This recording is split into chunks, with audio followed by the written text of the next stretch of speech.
Hi friends, வாங்கம்மா கனி cooking channel. இப்போ வந்து மட்டன் எடுத்துருக்கோம்.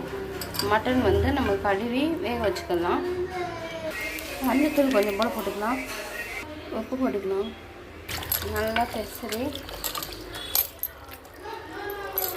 இப்போ குக்கரில் மூடி வச்சுக்கலாம். இந்த பக்கம் மட்டனுக்கு மசாலா ரெடி பண்ணிக்கலாம். அரை ஸ்பூன் வந்து பெருஞ்சீரகம், அரை ஸ்பூன் மிளகு, கொஞ்சோண்டு சீரகம், ஒரு கொத்து கருவேப்பிலை போட்டுக்கலாம். நல்லா வறுத்து எடுத்துக்கலாம். ஓரளவு மனம் வந்துச்சு. இந்த அளவுக்கு வச்சாச்சு. இப்போ ஜாரில் போட்டு கொட்டிக்கலாம். இந்த பதத்துக்கு அரைச்சாச்சு. இப்போ இதில் 4 பல் பூண்டு போட்டுக்கலாம். இந்த பதத்தில் அரைச்சாச்சு. இதை வந்து சிக்கன் நம்ம தாளிக்கிறோம் பார்த்தீங்களா, அதில் இந்த அளவுக்கு வந்து போட்டு 2 தனி மிளகாத்தூள் மட்டும் போட்டோன்னா சிக்கனுக்கு வந்து சூப்பராக இருக்கும். மட்டனுக்கு இப்போ நம்ம ரெடி பண்ணிக்கிட்டு இருக்கோம்.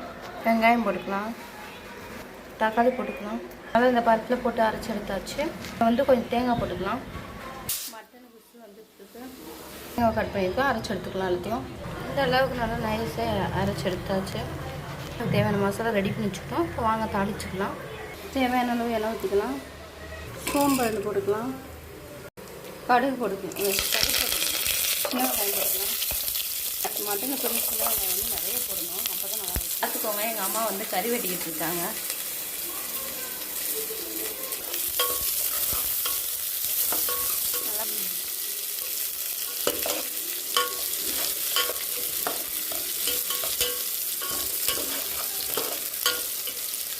கொஞ்சம் போல் வதக்கி தக்காளி போட்டுக்கலாம்.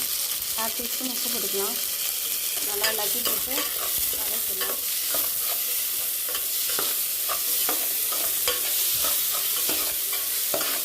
இப்போ அரைச்சி வச்சு மசாலாவை போட்டுக்கலாம். நல்லா வதக்கிடலாம். இதில் தேவையான மசாலா போட்டுக்கலாம். கரம் மசாலா கொஞ்சம் போல் போட்டுக்கலாம். குழம்பு மிளகாத்தூள் கொஞ்சம் போல் போட்டுக்கலாம். மட்டன் மசாலா கொஞ்சம் போட்டுக்கலாம். எல்லாத்தையும் கிளறி விட்டுக்கலாம். பச்சை வாடை போகிற அளவுக்கு வதக்கி விட்டுக்கலாம். மட்டன் பாருங்கள் நல்லா வெந்திருக்கு. பாருங்கள் கறியெல்லாம் பாருங்கள் எவ்வளோ நல்லா பஞ்சாக வெந்துருச்சு. இப்போ மசாலா எல்லாம் மட்டன் எடுத்து ஊற்றிக்கலாம். நல்லா கிளறி விட்டுக்கலாம். எல்லாத்தையும் இப்போ உப்பு காரம்லாம் செக் பண்ணிக்கலாம். இது வந்து நல்லா கொத்தமல்லி தூவி போட்டுக்கலாம். தூவி போட்டு நல்லா கொதி வரட்டும். பக்கத்துக்கு சிக்கனுக்கு தாளித்து விட்டுடலாம். எண்ணெய் ஊற்றிக்கலாம். கடுகு 2, கொஞ்சம் போல் சோம்பு, ஒரு கத்து கடலை போட்டுக்கலாம். வெங்காயம் போட்டுக்கலாம். அவ்வளோ உப்பு போட்டுக்கலாம். வதக்கிக்கலாம். சிக்கனுக்கு வந்து தேவையானது போட்டு அரைச்சி எடுத்துக்கலாம். இந்த அளவுக்கு அரைச்சி எடுத்தாச்சு. தக்காளிக்கெலாம் ரெடி போட்டுக்கலாம்.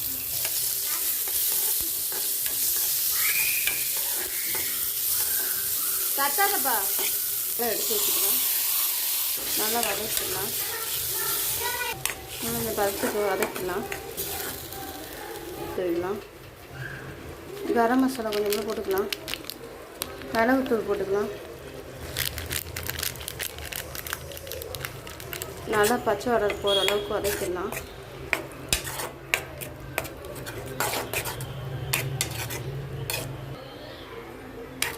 நல்லா பச்சை வாடை போகிற அளவுக்கு வதக்கிக்கலாம். சிக்கன் எடுத்து போட்டுக்கலாம். வந்து மட்டன் வந்து கொதிக்கிறதுக்கு வந்துக்கிட்டு இருக்கு.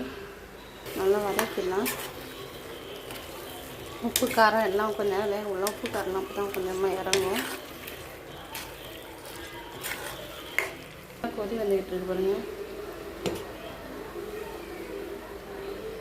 நாங்கள் மட்டன் குழம்பு வந்து இந்த மாதிரி தண்ணியாக தான் வச்சு சாப்பிடுவோம். அப்போ தான் இட்லி தோசைக்கெலாம் நல்லா இருக்கும். எங்கள் ஊர் ஸ்டைலில் நான் வந்து இப்படி தான் வச்சு குடிப்போம். பச்சை மசாலா வாடெலாம் போயிட்டுருக்கு. நல்லா கொதி இருக்கட்டும். தண்ணி ஊற்றாமே எவ்வளோ தண்ணி வந்துருக்கு பாருங்கள். நல்லா சிக்கன் வந்து நல்லா மணமாக இருக்குது. இன்னும் தலை போட்டுக்கலாம். நல்லா குழம்பும் ரெடி ஆகிட்டு இருக்கு.